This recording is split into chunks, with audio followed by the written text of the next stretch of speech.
Greetings, salutations, man. Look, got a little bit of stuff going on in the transfer portal. Some teams getting better. Some teams are not going to beat FAMU. But about to be some good times, man. It was good, all good about a year ago though. What did though? You already know what's up. It's about to be Fangs Up. Yeah, baby, you know what time it is. Now let's get it started. Are you kidding me? Unreal! While our HBCUs are mostly known for academic rigor, community, they also know how to turn up. Does he have it? Yes, he does!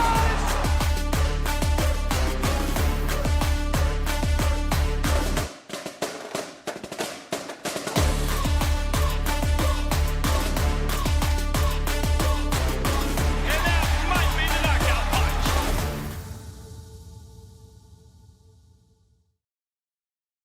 All right. Hoping everything is good with y'all. Look, good times. I mean, it ain't quite the highest of Seven Hills, but still good times, man. So fun to be had. What's up, little baby?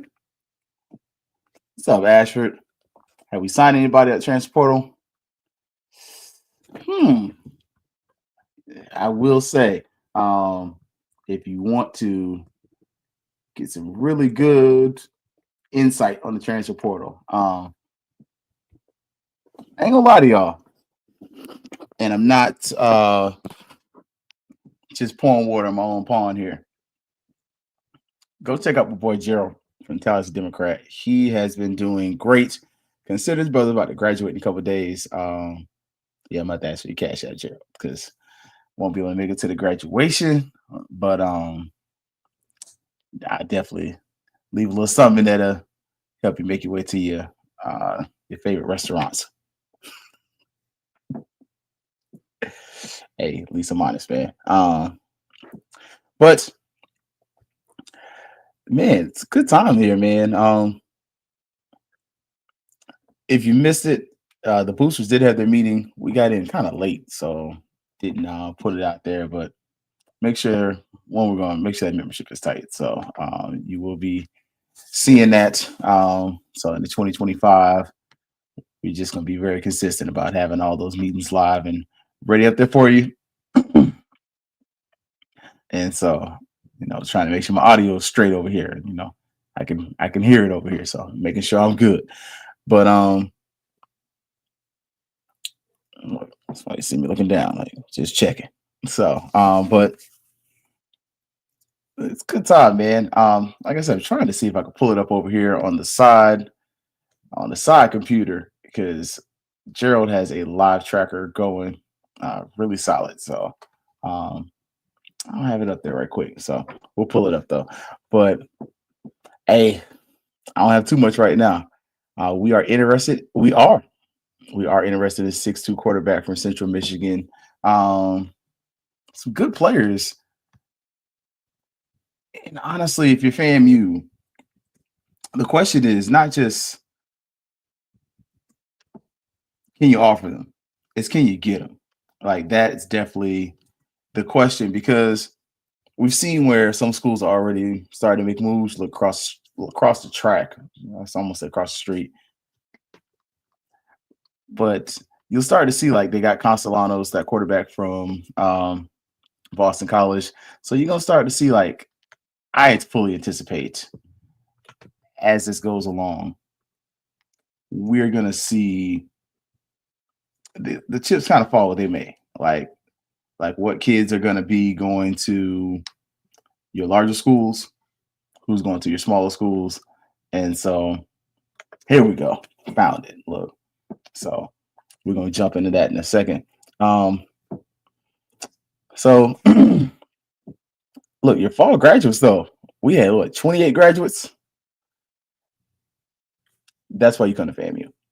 Like, so, definitely want to celebrate them. One for baseball, one for bowling, a bunch for football, one for tennis, 2 for track, women's track, and 3 for volleyball. So I'm excited about that, man.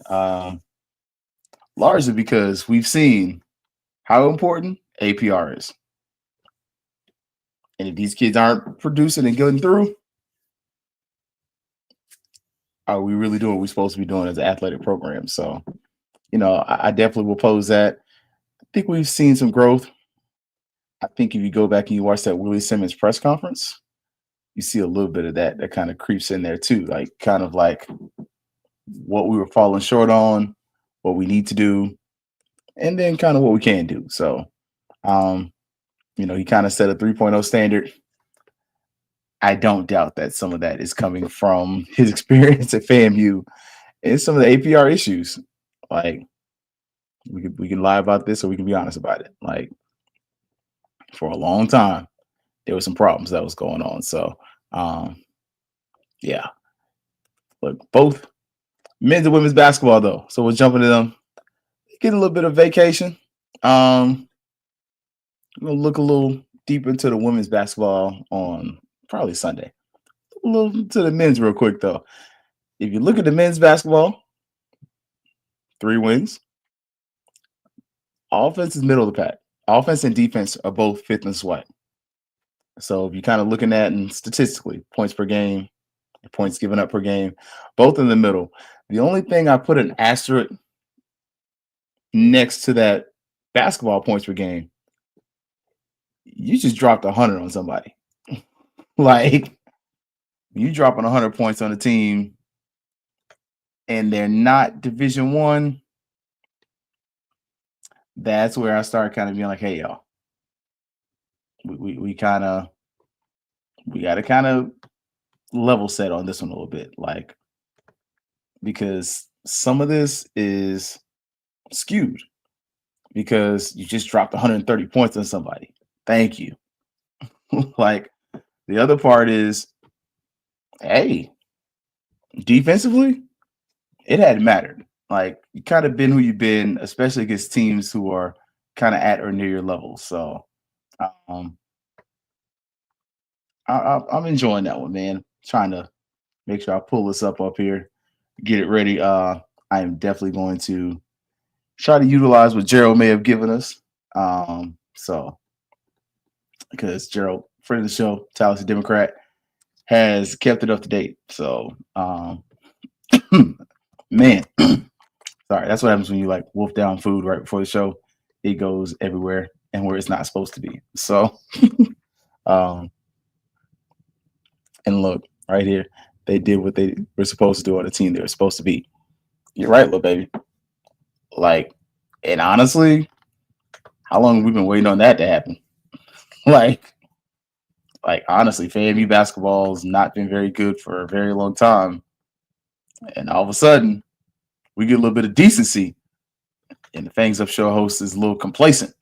Like, that, and all transparency, I'm not being complacent about this. I'm excited about it, honestly. Like, I'm definitely one of those who fully believes in, I got it up. There we go. That this basketball program could be more than what we've seen. It can definitely be a team that can finish in the top half of the SWAC. And right now, they're currently fifth. Kind of did a little bit of, like I said, if you want to look at some of the teams that are ahead of them, points per game wise in the SWAC, no other team has played as many high level Division I teams as FAMU. Some of them others will play as many, but nobody has played against the number of high caliber teams that FAMU has so far. And some of that goes back to the question that many of us have asked about scheduling. Like, hey, do we kind of want to walk some of this back? Or do we want to kind of stay in the same area and continue just getting our ass beat out by some teams? So, honest question, though. Now, football-wise, Robert Lockhart got a little postseason award there. Ashton Grable got him something going on there. Normally had the slides ready, but we'll remind y'all about that. Now, recruiting. Now, look, I'm going to lean on the Gerald on this one. So, credit goes to Gerald from Tallahassee Democrat. So, somebody said, hey, I heard something about a quarterback from Central Michigan. You didn't hear. You probably saw it. So let me make sure I got it right. There we go. So make sure we got it on this one. Computer number 2. Let's see if it's gonna come up. So it's moving a little slow, look. But we did get a quarterback up here. And this is why we have them on separate internets. So there we go. So right there, you can already see credit Gerald Thomas, Tallahassee Democrat, soon to be FAMU graduate. He's got the tracker going. So look, sometimes I lean in a little help from my friends. So make sure I'm giving him credit. So and if you know want to scroll up a little bit, make sure I give my brother some journalistic credit. You can even see he's got the video and the picture up there. So 3PG. Appreciate it, bro. So yep, quarterback Central Michigan offered. Position of need. So it's a position we've openly talked about. You'll go over there and you'll read it actually on Gerald's piece here, where you're going to see that FAMU needs a quarterback. I mean, look, y'all know who I cheer for, and that's anybody wearing orange and green. But at the same point, we got to make sure we address the elephant in the room and try to get somebody that's going to be a difference maker. And I think one of the things that you can take advantage of at FAMU is the fact that your last 2 quarterbacks, very serviceable. I mean, if we're being honest, Daniel Richardson is probably 6 inches from being an NFL quarterback, like 4 to 6 inches. He's like 5'10", 5'9".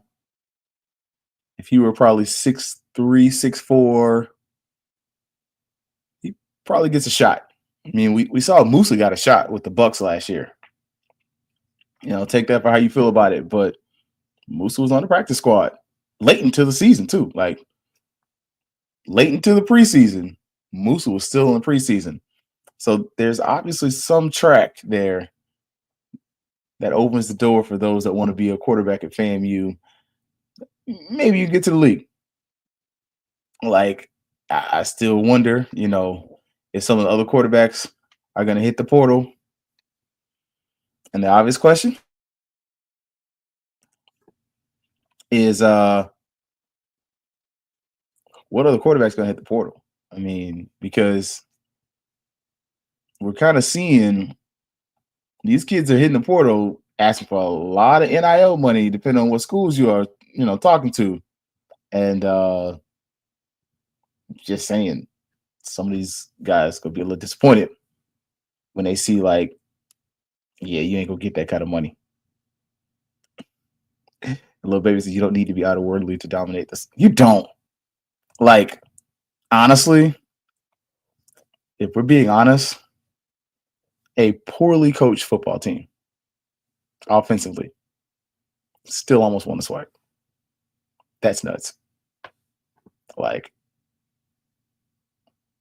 look, you kind of FAMU a couple years eligibility, it's gonna be a problem. Now we gotta see who some of these coaches are. You know, we all are hearing some rumblings. I don't know what's true. I don't know what's not. Heard the same stuff you kind of heard. So kind of want to see. I know, man. Look, my boy lost his glasses when he heard one. Heard how hard. Look, I was like, not AC. So it's gonna be cold out there without AC. So I don't know if it's true or not, but just saying. Hope that's not one of the casualties, because he was one of the 2 I had. It was a keeper. So we'll see. But again, quarterback, that's your number 2 or 3 position. Like defensive line, O-line, that's something I'm big on. So And Will, the receivers coach, man, that's what the street committee said. I don't know if it's true. I don't know if it's right. I hope it's not though. But now another one I ain't crazy about. I ain't gonna lie to y'all. Carl Lejeune, and it's not because a slight on the kid. Like it's more so because man, FAMU's running back room is deep. Like you started thinking Thad Franklin's coming back. Bo Somerset's coming back. I believe your boy from Old Dominion, I believe he's coming back. Like you three starting backs deep. Like, and you are going into another season where the offensive coordinator and the head coach have both said, we're gonna run the ball. Like, so this right here, I like it for depth purposes if you're gonna really commit to running the ball. But I think if you're gonna be that committed to running the ball as FAMU, you got to bring in some O-line and D-line. And it can't all be transfer portal players. Like, I get it.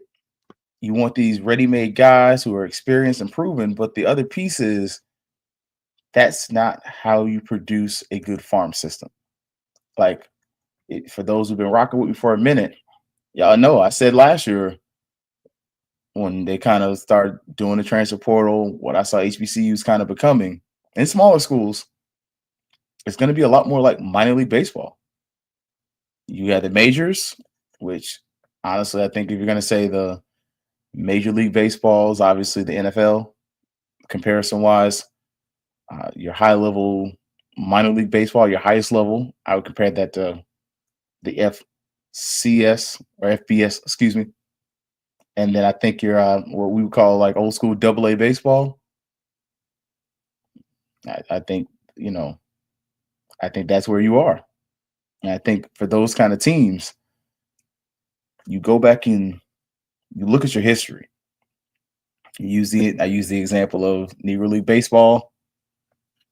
It wasn't always the players that were already developed. It was the guys that could use some development. It was the guys who couldn't get in. And I think in this case, recruiting wise, you got a lot of guys that can't get in. And that's something that you could really exploit market wise. I mean, we know the state championships are happening in South Florida right now. If you caught the 220 meeting, coach is down in Miami at home.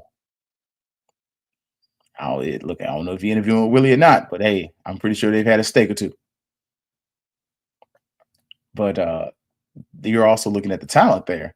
Hopefully, you're offering some of those kids, but you're also asking some of those coaches, hey, man, who's some of the kids you've seen this year that I might need to talk to? Like, who are some of those coaches in schools that I need to visit?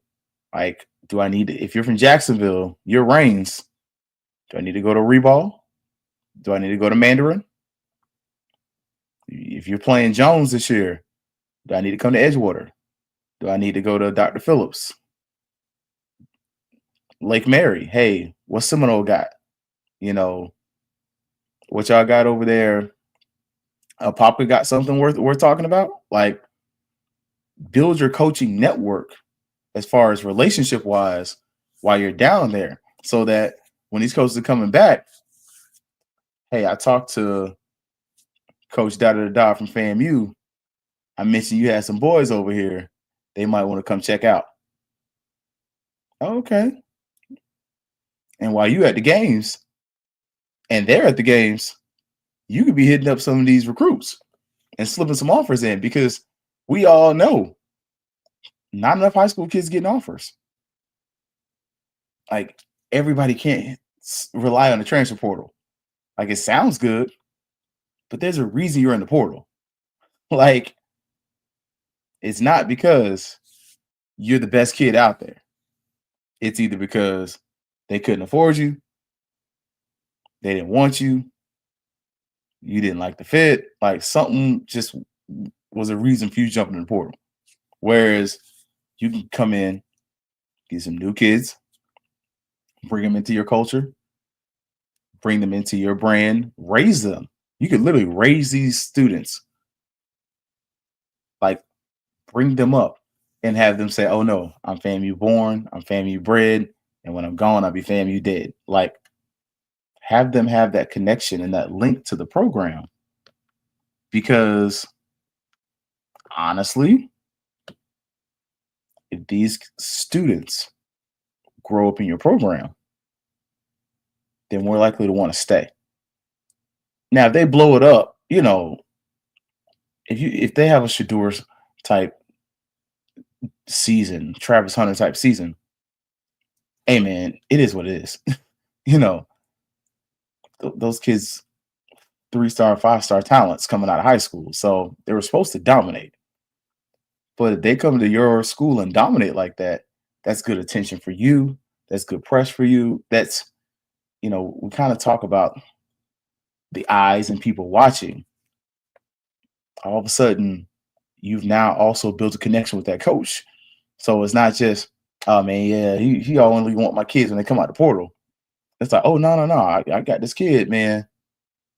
He got an offer here, but especially if the coach went to FAM.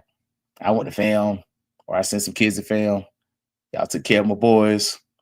I think he's got talent to go here, but I kind of been in his ear, and he think about FAMU. Oh, okay. Like, at a certain point, again, you got to start exploiting the market, and you got to start kind of playing that role of being a disruptor. Like, if you're going to be a disruptor in this system, the way that you're going to do it is by getting those high school kids to kind of come in and let them kind of transfer out, or just stay in and build the program. Like, you look at a North Dakota State, you look at a South Dakota State, you can't do everything they do. Those are flagship schools for those states. Like, but at the same point, what they excel at is they bring those kids in, they keep them there, they grow them, they develop them, and when they finish, you get 1 or 2 NFL players. That's all it really takes. Like, you think about, and a lot of these kids aren't getting drafted. Like, if you're getting 2 or 3 students to hit out of your class, you won. Like, I'm just saying. Little baby says, with the way this is heading, FCS, HBCU schools need to focus on what they can do best, and that's developing talent. You don't have all the money, but the talent is there, because exactly. Like, take some of the pressure off the Fang Exchange to try to have to pay players. Because if you're in high school, again, you exploit the market. It's the same as you coming in, what's up, Mary 305, and working at McDonald's. I mean, we all laugh at, rest in peace, Louis Anderson on Coming to America. I'm washing lettuce, then I'm doing this, and then I do that. And that's where the big bucks come in. Okay. As funny as the joke is, it's real. Like, I don't give a flip who you are. If you work at Publix, unless your cousin is somebody that's in management, you're a bagger. You're working in customer service, because the first thing, Publix, where shopping is a pleasure. That's telling you up front, our business is customer service. Everybody that comes to that door, for the most part, comes through customer service. Now, from there, when you get sick of that, you go to your different departments. You go to stock, you go to the bakery, meat department, produce, whatever. But everybody starts on the ground. That's what you're getting out of high school prospects. They're ground level talent. They're unproven. Why in the heck would I pay you $50,000 to play football at FAMU? You ain't did nothing. Like, what did you do to earn that $50,000? Sorry, I'm petty. But what have they done? You're a kid coming out of high school. This might be the best offer you got. Narcissist, you better jump on this offer while you can. And that's the reality of the situation. Like, you can potentially get some of these students to early enroll into your program because it's the best offer they got. And honestly, they're trying to get a foot in the door. And we all are playing the same game. I'm giving you an opportunity. Oh, yeah. Had to make sure that was not burning on my shirt. I'm like, wait.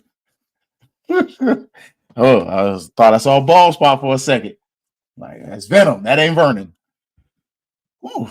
All right, so sorry, I digress. But that's how you have to exploit the market. Like, you have to get these kids in there early before the price kicks in. Because if they outprice you, meaning whatever you're offering them scholarship wise, NIL, a mixture of the whatever, and they all of a sudden outperform their contract, they are worthy of looking for a new contract. That's fine. That's life. For some reason, us unrealistic sports fans, or y'all, expect somebody to stay loyal when they getting less. You don't do that at work. I'm a teacher. I ain't gonna lie to you right now. I went to the GameStop yesterday. Got my son a gift because his birthday was a few weeks ago and it was crazy, so I didn't get to make it. So I was like, hey, and one thing I love about my boy, he ain't petty like that. He's one of them folks, like, the boy's just grateful. Like, hey, he's awesome, great kid. So I was like, hey, Nemo, got your gift, man. It's like, I didn't forget about you, buddy. You know, just, you know how busy I was. And he knows. And he's like, what? He was, let me shoot. You'd have thought it's Christmas. Not to mention Christmas in a few weeks. So he about to hit me up for another gift card. Well, I'm at the GameStop and buddy, I'm like, dang, buddy, where the rest of your people? He's like, man, somebody just, I'm like, man, y'all hiring or something? What's going on? He's like, actually, somebody just quit. Man, me and the dude next to us both said the same thing. Hey, you can match salary. We got a conversation. Ain't no loyalty in the streets. I'm sorry. Ain't nobody loyal. Like, especially rattlers. I mean, black men don't cheat. But it's just saying, you know, there's a phase of my life where, you know, I was up on the hill. You know, whatever happened. You know, but black men don't cheat. We're faithful. Except for the work. Whoever paying the most gets the most. That's what should happen, though. And these kids are no different. Like, look, we'll say it again for the people in the back. I'm in corporate. Let somebody offer me a 20% increase. Dead serious. If Buddy would have said, oh yeah, we paying 65 here at GameStop. Hey, let me finish that application, bro. You got me? Hey, if you got me, I'll be here tomorrow. With the game shop. What? I will have GameStop attire to the T. Pants, slacks, shoes. Look, a little bit of nuke flair to it. Right there. I ain't loyal. These kids aren't either. Like, and look, no one does that anymore. You're lucky if you're able to get someone to be on the same job for 5 years. 2 years and folks are gone. And I'm saying in 2 years to be nice. You're real though. I ain't gonna lie. When I was, this is the longest I've been in a place since Leon County Schools. I worked at Leon County Schools for 7 years. I worked at FAMU for 2. I worked for Florida State for 2. And I was honest. I was brutally honest. I went to that interview. Lady's like, oh, how long you plan on staying? About 2 years. I said, after 2 years, man, I'm looking for my next move. It's like, oh, man, you're honest. I said, yes, ma'am. I'm trying to move up. Like, now, if y'all going to raise up, I'll stay. But if the pay going to be the same, oh, I'm looking. I got a job, though. Hey, but I was honest. Like, just saying. Chris Brown said, they ain't loyal. And look, sure did. Look, I'm looking for a better job now. The people cool, But that pay is stress, ain't it? Look, I'm telling you. It's just let me see something the right job come around that okay. Let somebody offer me 75 to do podcasting. Brother, you will see Fangs Up twice a day, 3 times a day. And what? Oh, welcome to your morning Fangs Up reports. Bruh, I'm telling you right now, ain't no loyalty to the streets, but that's how you got to play the games because you know this. You're a professional. You know how you would do as an adult. Teach it to the kids the same way. Hey, and I think the person that played this role better than anybody in the past 2 weeks is a guy that used to work at Florida State. Kenny Dillingham killed it. Kenny Dillingham went up there and was like, hey, these kids want to hit the portal? Cool. Stay on the roster. Because you know what? You can help me win. Now, granted, he's got, 2 losses on the season? Need everybody can get. But on the same side of that, what does that tell the student athletes that commit to Arizona State? Hey, man, look, coach actually cares. Now, he might not give 2 poops about them kids. He might be just using them. But all of a sudden, he looks like he cares. It's the optics. The optics are that, hey, I can start here. Nice facilities, decent conference. Alabama want to give me 10 mil. Arizona State, hey, they say I can take that. You don't think FAMU should do the same? I'm just saying, me personally, I'm going to say it like this. I don't think you should ever leave FAMU as a junior or a senior, or especially a senior, in the transfer portal to move up to the FBS level for $15,000 to $20,000. You messed it up. Like, you could ball at FAMU, have some really good film, and make that back at the league. Or you could play AB and sit on the bench for $15,000. In the grand scheme of things, TJ Khaled said it best. If you're doing that, play yourself.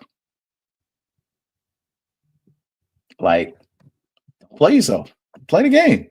Bring these kids in. Bring them in on a rookie deal. And that's what I would equate it to. I'd be like, hey, this is a rookie deal. You coming to FAMU. I did the JUCOs do the same thing. Oh, you a bounce back? All right, so you went there. You're a JUCO. You coming to FAM. Cool. I'm getting you on a discount. I'm not paying you market rate if you're bouncing back to Division I. If something wasn't wrong or you didn't get caught in the portal, you wouldn't have left. Like, I'm just saying it. And I love what Brother Scotty says about these coaches' contracts because he's not completely wrong. Like, he's got a very valid point. Some of these guys are way overpaid, especially in the SWAC. But since some of these guys in the SWAC going to be overpaid, coaching-wise, you got to make that money up somewhere. Not saying you should underpay the players, but what I'm saying is if you're an unproven product, I can't give you proven value. I can't give you an $80,000 contract when you ain't did nothing. Like, you've never played a snap at that level, you've never done anything like that, and I'm paying you this level of money? Nah. You got to prove yourself a little bit. Now you prove yourself. Stuff look good. Stuff looks sweet. Oh yeah, let's get that NIL going. But if you're coming in, no offers, no nothing, it's tough for me. I'm gonna say it's a no for me at that level. Now I do like, kind of going back to who we've offered. Look, I like what I'm seeing. We got a tight end we got there. I know y'all got to get the other computer chance to catch up. She's trying to get there. There we go. Another tight end. And I believe the 2 tight ends you got, your lead tight ends are coming back. The other tight ends look like they're coming back too. So you got an in on a guy from Purdue. Big Ten program. Also tend to have pretty solid grades, academics. So Tavion Galloway, I'm liking that. Looks like he reminds me a little bit of your boy Ennis that we had a lead on that we didn't quite get. Like, I'm really seeing that in second season of the Cozy era, the tight ends are going to be very important. I'm also thinking that run game is going to be something, and we might see multiple formations. Like, that's my question on the Burrs. Are we going to see more complexity? Because you definitely saw that when you look at just going from game one of the Burris era, Alabama A&M, to the Cookman game. Your offense is more multiple. You use tight ends much more. It was much more exciting to watch. It was just a better product. Like, overall, like, the game was better. Like, it looked better. It's just me, though. Little baby says, I agree. I looked at the staff of another school and saw our coaches could have some stress taken off of them if they had other staff to ease some things, and that comes with pay reductions. It does. I mean, I looked across the street. Gus Malzahn making like 1.5. I believe I saw those position coaches like making like 500,000. I'm just saying they making 500,000 for position coaches, and they're in the ACC. Like, they're in bowl games that are paying tens of millions at times if they can get that far. Like, all the bowl games don't. Like, but at the same point, we talking after this, that, and the third. Talking about athletic program that makes millions and millions. Compared to an athletic program whose budget is tens of millions. So yeah, it kind of is what it is. But I love our AD, so I'm just saying. And look, I read State hiring Tim Harris as receiver coach. I like what they're doing. Look, Norvell got his almost cussed. Norvell got his butt whooped for a whole year, and he went down with the ship for as long as he could. He listened to the people. I'm just saying, he listened to the Jeff Cameron show. He listened to the Nolecast, X and Knowles. Like, he listened to those shows, and his supporters do as well. Like, none of this happens in a vacuum. The coaches are definitely hearing and seeing what we're saying as far as like the people who are in the media and the commentators or whatnot. And they see it too. Like, Cozy definitely sees and hears what is being said about this coaching staff. I mean, I definitely could tell, and it's not even like a personal shot. It's not even like, he says anything after games that's Cozy's professional as hell. Like, I'm just gonna keep it a being there. Like, he's, post game, he's honest, and he'll tell you what he can tell you. If he can't tell you, he'll say, I can't really tell you all that, but I can give you this. Good dude. I like him as a person.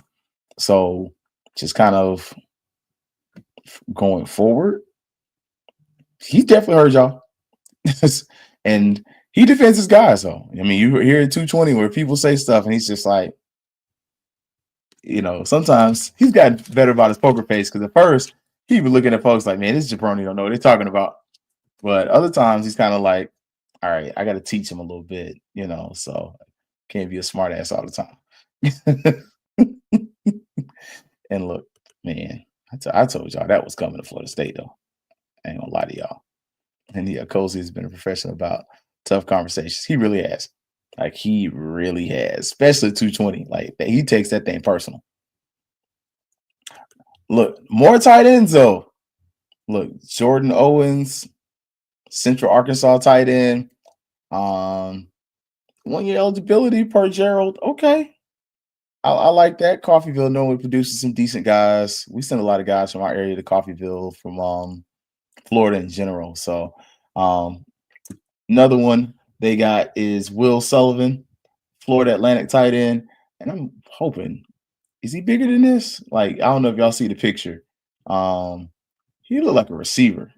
I just be honest. I- if he's that big, he looked like a hot 185. I don't know if I love a 185 tight end. Like I like my tight ends to be in a 220s at the least.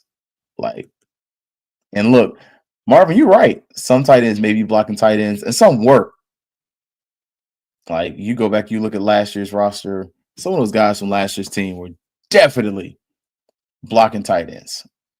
Like, and you saw that in the classic. They were there for the run game. Like they weren't there solely to, you know, what have you, whatever you want to say about it. Like they were there to build the team up. They were there for the roster. So, man, lost my camera too there. That's a good thing though. I'm glad it was on that computer, not this one. So can't hear myself, but it's fine. So I'm definitely wanting to see what this looks like, what this turns into, especially with the running game. Because it's obviously something that's important to Cozy. It's important to us as fans. Like you got to be able to run the ball. Like that's something that's got to happen, man. So besides the tight ends that we have there, we also another tight end from Arkansas. Like I'm just saying, like, and JT says the energy seems flat with Lynn, the program trying to make sense of what the actual culture is right now. Just saying, just confirming. Did you hear Willie's presser saying his first call for a coach was Billy Roll at FIU? I have not seen that yet. I did see his press conference, but I would not be surprised just because me personally, Billy Roll would be one of the multiple calls I would make from the FAMU roster. If it's just me and if it's Keith, Billy Roll and AC would be my calls. Period. Full stop. Those would be my two calls. I wouldn't have a laundry list of guys that I would be trying to pull from FAMU, but I will tell you, Billy Roll with his history, his willingness to mentor, and everything he's done in and for Willie Simmons' knowledge of the game, what he can do for secondaries. You'd be a fool not to offer him. And I already told y'all about me. Look, I said this when it was Cozy.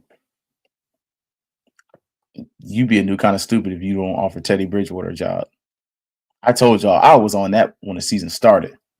I told y'all from day one that dude was going to be him. And he has come to Northwestern and did the flipping thing. You would be a freaking fool not to call him. Not that he has recruiting experience, because he doesn't, but because he has one thing you don't have as a coach: NFL experience. He played in the NFL. He knows the kids down there. He's a part of that community down there. He's got that connection to Northwestern. You add a guy like Billy Roll to come in there. All of a sudden, you are creating a super Miami connection. You have a young connection. You have the older connection. So you got the OGs who might relate to a Billy Roll, and you got the young guys who, hey, they grew up watching Bridgewater. I'm telling y'all, I said this last year before Burris came on, and when Cozy first got the job, I said that was my call. So to see that dude balling like that, I'm just saying. They said I was crazy when I posted that on Twitter. He'd be a good OC, bruh. Look, kids would flock to Teddy Bridgewater. And I'm telling you now, depending on what FAMU does and what Bridgewater does in these 3 years, if there's only two names, if Cozy gets that call to go to FIU, is one is Valdosta. I'm just saying, that's a call. That is my first call. I think that is the backup plan. I just keep it a being with you.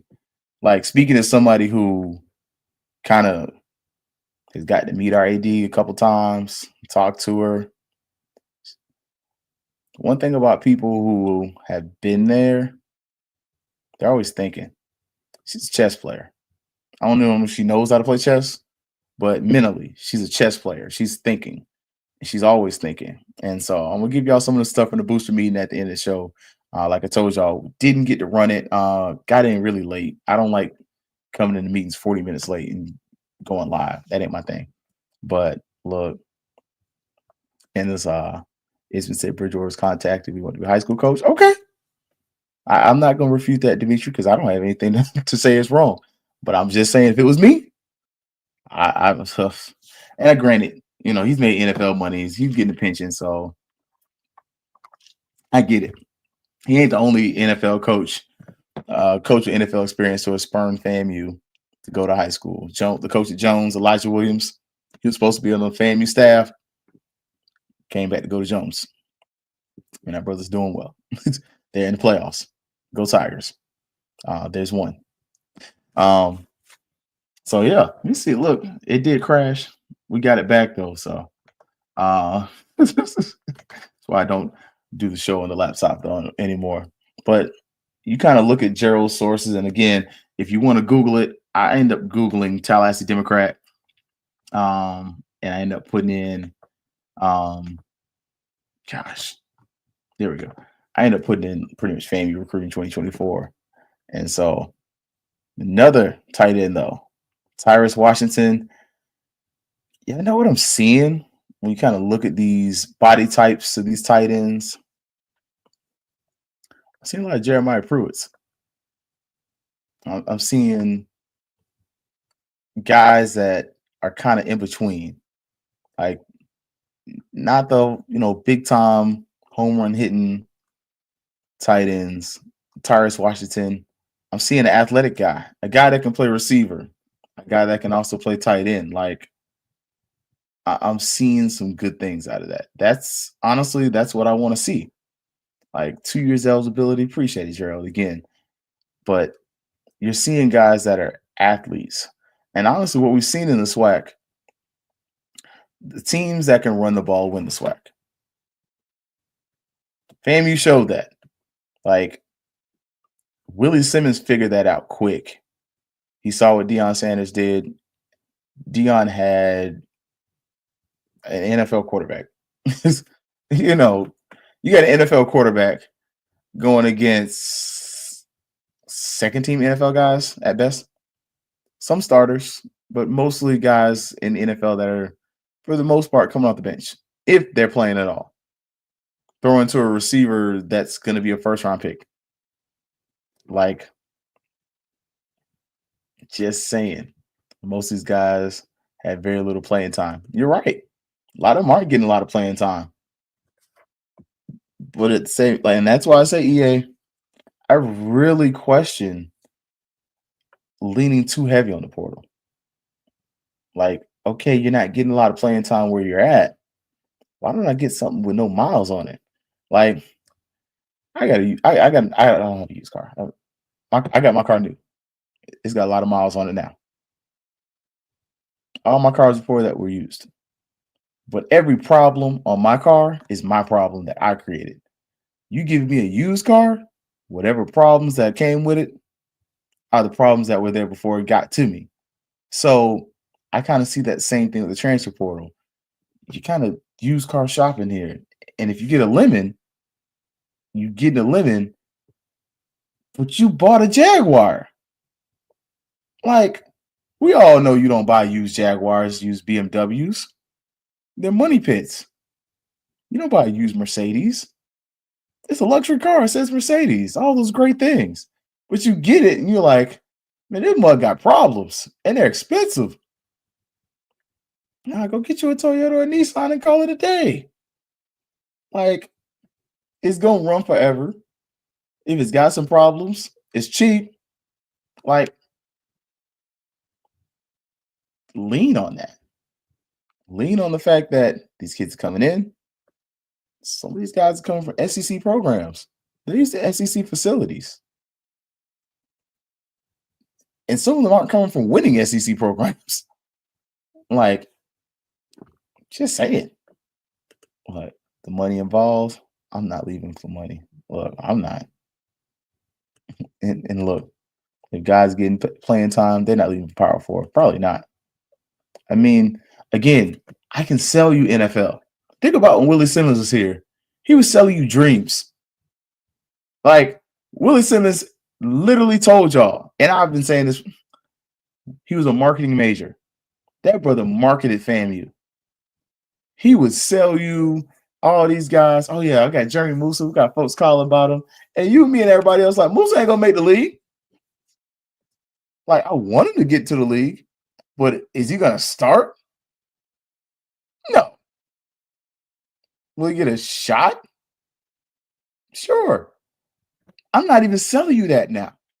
I'm selling you, oh, Xavier Smith's in the league. I watched him on Sunday. Terrell Jennings in the league. Isaiah Land, he every Sunday in the league. Like Marcus Riley without the injury in the league. Like I can point to you 5 FAMU players from last year's roster in the league and 4 of them on active rosters. I'm not selling you a dream anymore. I'm telling you facts. Come to FAMU. Get some game film. Work out. Buy into the strength and conditioning program. Get it out the mud. And see what these other guys did. You can go to the league like them.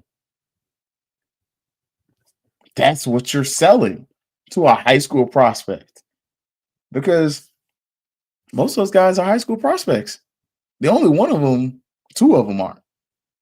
Marcus Riley, transfer portal from Cookman. I believe they got him out of high school. And then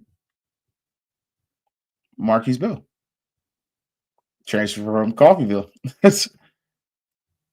Transfers from Maryland, I believe, to Coffeyville, then to FAMU. Jennings, Land, and my boy for the Rams. I'm just saying, them threes. Though, just saying, homegrown talent. 2 of them you took a chance on. like, just saying. And look, you have to try and develop those hidden miss players and make them the players that fit your system. Again. And honestly, we can all argue Marquise Bell should have been drafted. I believe he got blackballed, so that they got him for a cheaper price. That's just me. Could be wrong. It all comes down to who the head coach is, and the rest is history. Hey, again, so we're developing players worthy of being on active roster. You're not just going to come here and be a crash test dummy. And you don't just sell that to the players, you sell that to coaches. How many coaches from FAMU are in the NFL right now? I can show you 2. I can show you an offensive coordinator at Penn State that played in the Big 12 championship who graduated from FAMU. Like, I can sell you product because I got good product. FAMU's got good product. You just got to sell it. Like, you see we're recruiting offensive linemen. Central Missouri, we're going to see, man. That's like a Division II program. I kind of like that, though. Like, I ain't going to lie to y'all. See, Jonathan Dennis, Central Missouri product. Only problem, though, 1-year eligibility. I don't like that. Like, I'm not big on the kids having 1-year eligibility. You bring them in for a year because then it's just a revolving door. Like, I heard James Coley say this today. And if you have time tomorrow, catch round 1 with St. Clair Moraine, partially sponsored by Tallahassee State College, one of my alma maters. They didn't pay me to say that this time, but they definitely making a contribution. we always looking for supporters on the Fangs Up podcast. So if you're interested, fangsuppodcast@gmail.com. But he said every good war, every person that won a war, something to the effect of, had a few mercenaries involved in it. You need some mercenaries. You need some of those one-year guys, but it's a few. An army of mercenaries isn't going to win. Like, there's a reason you start looking in the history of America, whatever, and that ain't what y'all came in for. But when your kids take American history in 8th grade, they learn about those German troops that came over and they fought on both sides and eventually flipped and did a little more for the Americans than they did for the British. Like, you got to be able to get you a few mercenaries, but a majority of your army needs to be homegrown talent. Like, that's when FAMU's been at its best. Leaning too heavy on the transfer portal is not the way to success, even going back to the Billy Joe era. Billy Joe had a few, but his whole team wasn't transfers. Like, we were up in arms because what he was doing was revolutionary. But if you look at it, the best teams don't rely on the portal. The best teams get a good player or 4 or 5 from the portal. But the majority of the roster is people that they brought in and got out the mud. Look at UM. Mario Cristobal is Mario Cristobal. They're going to the Pop-Tart Bowl. Their best player is from the transfer portal. But they got a lot of those offensive linemen and defensive linemen straight out of high school. Bain, all those dudes, those high school products. Look at what UF has done and kind of flipped that roster. High school products. Even look at what FSU did last year. Like, Travis transfer, 5 of their best players, 6, transfer portal, real heavy. But you also had some guys who were homegrown by the coaches. Tatum Bethune comes in and transfers from UCF. Who coached him in UCF? Randy Shannon. Jordan Travis comes to Florida State from Louisville. Jordan Travis is FSU legacy. His brother played baseball at Florida State.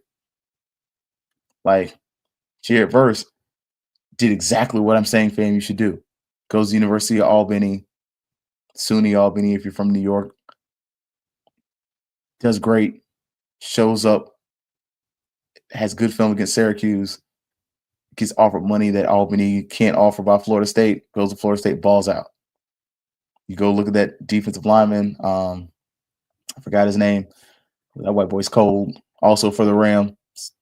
Goes to Western Michigan, balls out. They really can't afford to pay him anymore. Once he hits the transfer portal, comes to Florida State. Like, that's the model. Sometimes stop being revolutionary. I say this a couple times.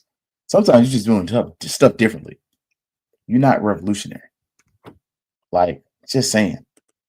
And look, HBCUs have to have draftable players. But the question is, who's the head coach with NFL relationships who can develop a winner and get players drafted? I don't know if it's just the head coach. I'll say that. I'll definitely say that. I think you have a head coach who has some connections. I think you got an offensive coordinator who got hella connections. And I don't think he's staying. I'll just be real with y'all. I don't see Brewer staying here no 10 years. He might stay as long as his son's on the team. But after that, chalk up the deuces. Unless he just becomes a head, like just saying. And you'll get quality education in case it doesn't pan out how you want and you transition into a career that you desire in other aspects. Exactly. Like, we can't stop selling that FAMU is the #1 public HBCU. Like, Willie never stopped selling that. Cozy hasn't stopped selling it. But that's something that has to add to it. With all the, as I stated, with all the dysfunction, I said this other day, that FAMU had from president to athletic director, you were still the #1 public HBCU. I was listening to Scotty's show the other day, and so it was talking about the SWAC championship at FAM. He's like, yeah, you get 25,000 there. It's like, nope. One of the smallest stadiums in SWAC. 19,000. You can get 20 in there, Might have to slip the fire marshal or something on the table. Slide him, fish plate. Frag holes 19,000. Like, just saying. Look, that's Ed Reed, Hines Ward, and Ray Lewis. I would say Mike Vick, but he's never said he's interested in being a head coach. Ugh. I wouldn't put Ed Reed close to FAMU. Not as a head coach. He hadn't done anything. Hines Ward, he's been a coach. Hines Ward, actually, I would hire over any of them. He's actually been a coach. Ray Lewis is a great motivational speaker. But there's no way. No. Nope. Michael Vick either. Honestly. I can't give you a name. I can't give you a job because you're a celebrity. That's bogus. Like, that's me. I get that Tennessee State's working.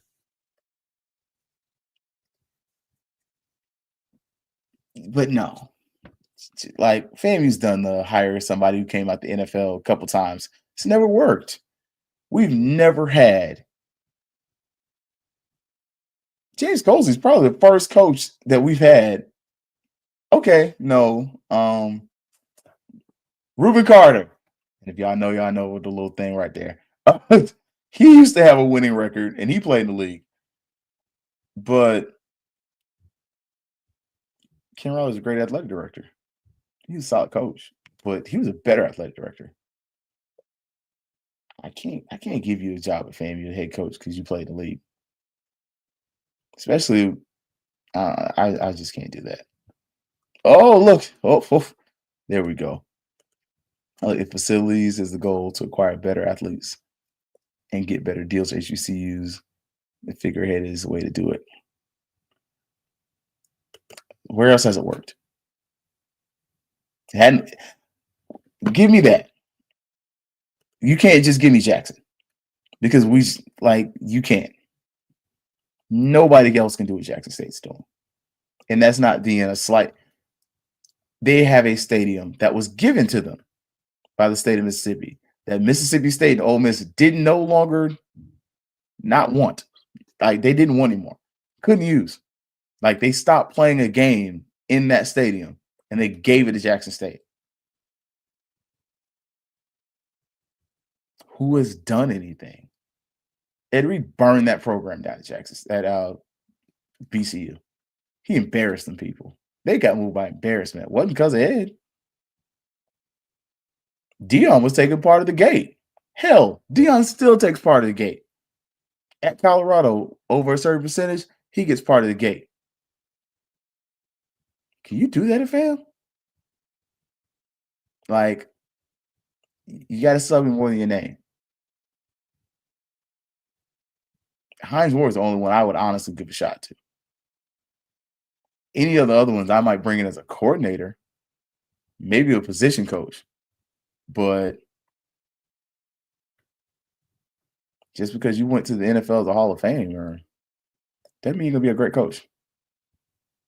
And again, what new facilities has Tennessee State gotten? They share a facility with the Tennessee Titans.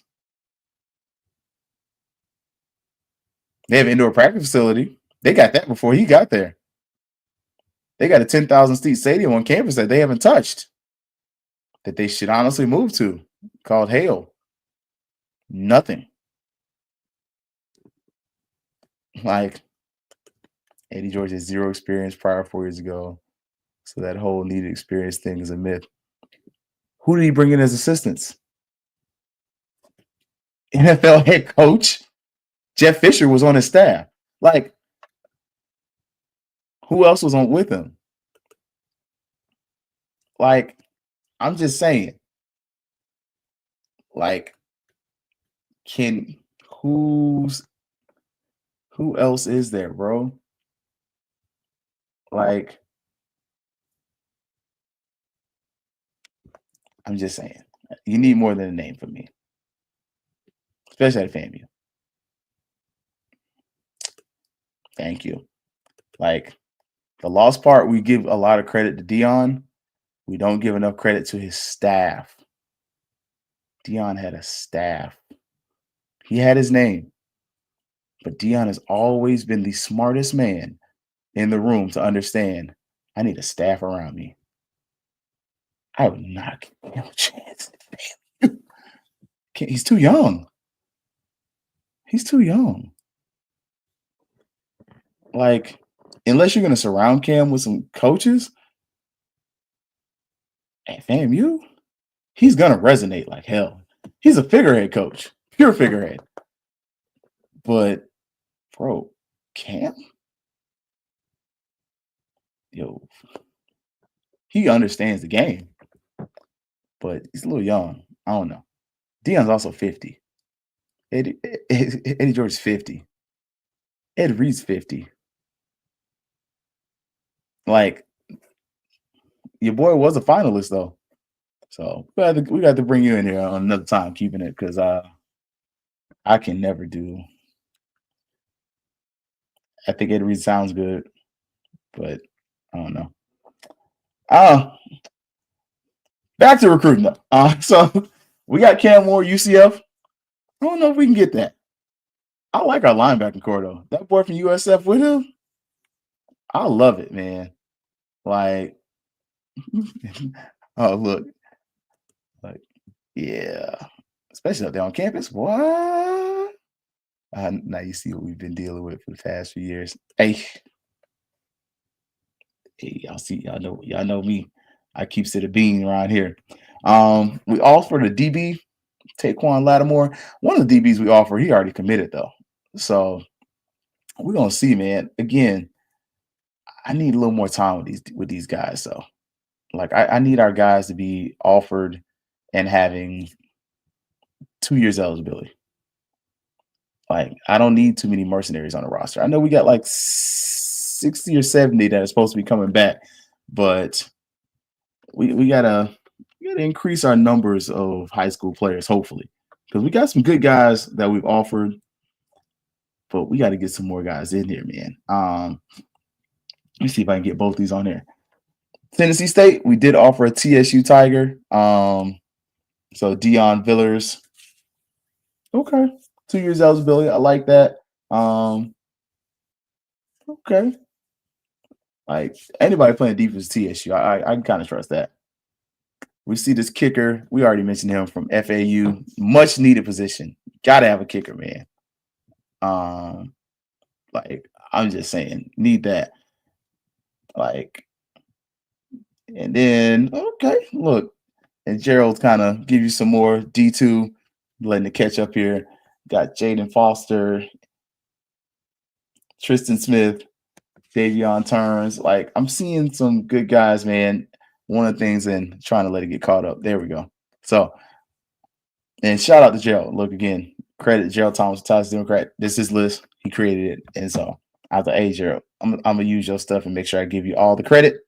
You can go follow him, social media 3PG, but you can also support Texas Democrat. My mom also sent me to this. So my mom, she watched too. But you can see a lot of emphasis on the defensive line. I like that a center and a focus center. We lost the game partially because of an exchange between a quarterback and a center. Also linebackers. And I don't know if we got too many running backs. I'm okay with it, but only one receiver. I'm fine with that. I don't need too many receivers on this next year's roster. And look, yeah, this is huge. And okay. Now he does give us our commits too. So look, appreciate it, Gerald, because we do have a few commitments. Not much has changed. So wide receiver, Makai Maddox, 38 Trojan Trail, Lincoln High. So defensive line, Sammy Mitchell IV, Western High School, Davie, Florida. I love it. I see Patrick Austin Jr., St. Thomas Aquinas, DB, and another DB, Chase Dexter. So youth movement with the commitments already. So for those who missed the booster meeting, look, you missed a treat. Like I said, we're going to work to get y'all straight on that. Like I said, I got in the meeting kind of late, so I'm not going to drop a link and everything 45 minutes into a meeting. That ain't me. But what you missed was our cries have been heard about basketball season. AD Suggs did say that they are appealing to the SWAC to fix this FAMU BCU basketball game, especially at Lawson Center. Like at Moore and at Bethune, I kind of get it. Like it's a small gym. It packs out anyway when FAMU goes. If you put that earlier season, I can kind of let it slide.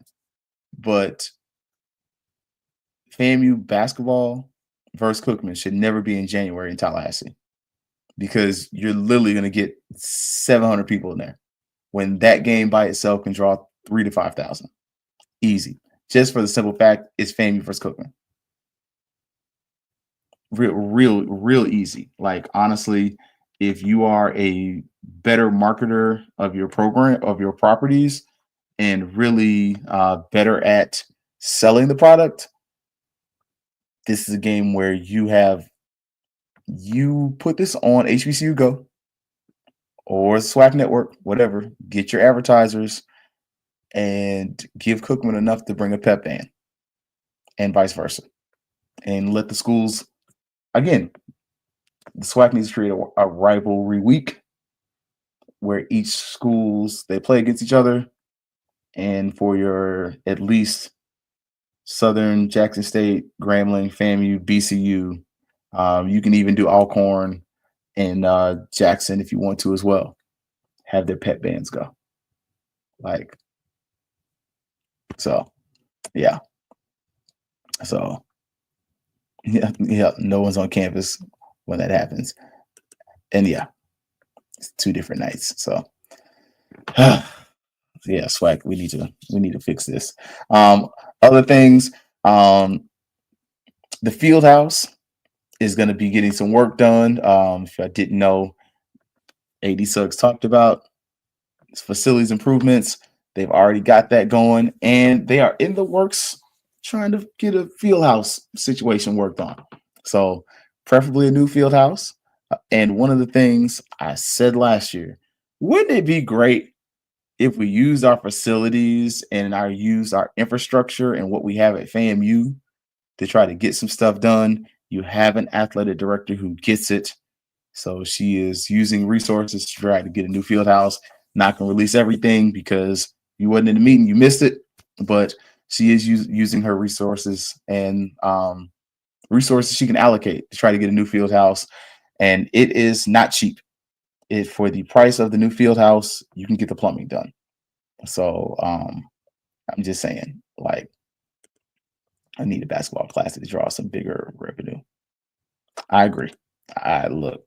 Also, she mentioned they're doing the championship rings for the volleyball team, and they had a great idea from one Zach Ansley. Y'all don't know who he is. He is normally in the stands, trying to encourage everyone, but trying to see if we can get some of the alumni to make donations to support the rings. So just like last year when Tiffany Dawn Sykes, that was one thing she did that was successful, but got some of the fans to just kind of come in there and support the rings. So if you want to do so, contact the athletic department. You got an athletic director who is listening and who is a visionary. Not saying the last one didn't have vision, but it's not the same. And as mentioned, she said they were going to do the facilities walkthroughs. They've already done them. So now they've done the facilities walks.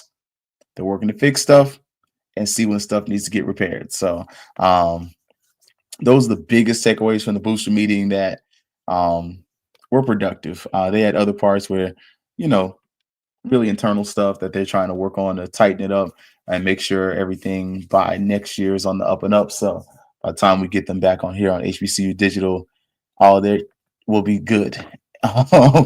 So, but like I said, the only reason we didn't air it was because I didn't get into the meeting until like 7:40 and it started at 7. I was like, not about to get that done. So, and look, and now AD Suggs needs to fight to keep it.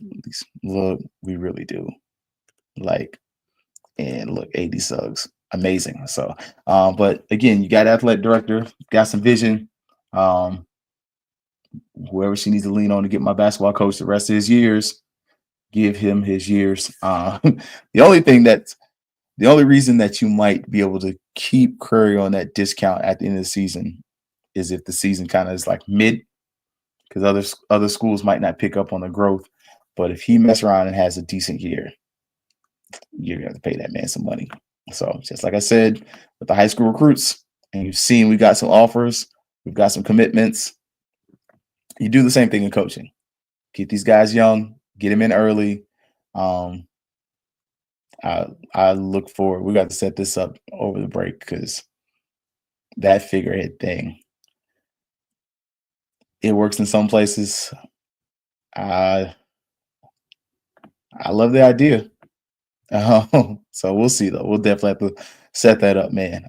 So look, shout out to the 100. Look, if you did not catch, they will be in Atlanta. I believe that thing's gonna be live streamed.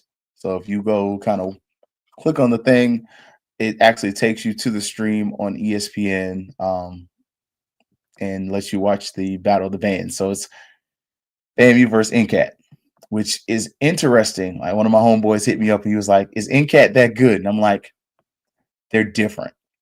One of the things that they do well is NCAT plays, for me, a more versatile range of pop songs. Like they will go over there, they'll give you Maroon 5, and then they'll turn around and give you P.D. Pablo. You know, give you Young Buck, give you Katy Perry. Whereas the 100 can do it. It's just, you know, they don't always do it. You know, we get a little more into our gospel stuff. Does it work everywhere?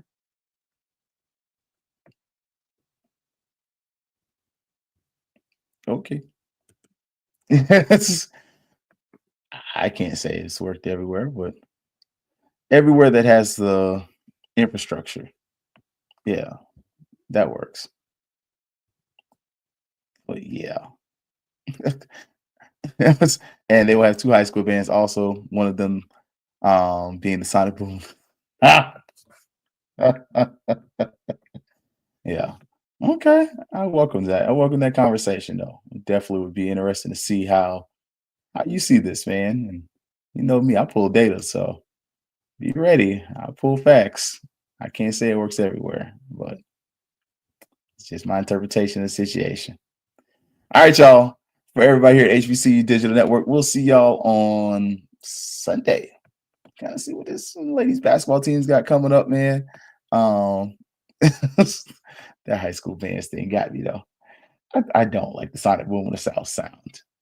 It just I don't like it. Marching 101, they got them one song. They got 2 songs. Get Up for the Bulldogs, and then Hello. The little hello, how have you been? That song's fire. Because they get the whole folks in there, the Greeks can step in. Other than that, they ain't got too many songs worth listening to, man. I'd love to see that. Like I said, I think I could point to a lot of places and disprove it, but I ain't do it at night. All right, y'all. For everybody here, HBCU Digital Network, we'll see y'all Sunday. You already know what's up. It's about to be Fangs Up. Yeah, baby, you know what time it is. Now let's get it started. Are you kidding me? Unreal! While our HBCUs are mostly known for academic rigor, community, they also know how to turn up. Dorsey, have it!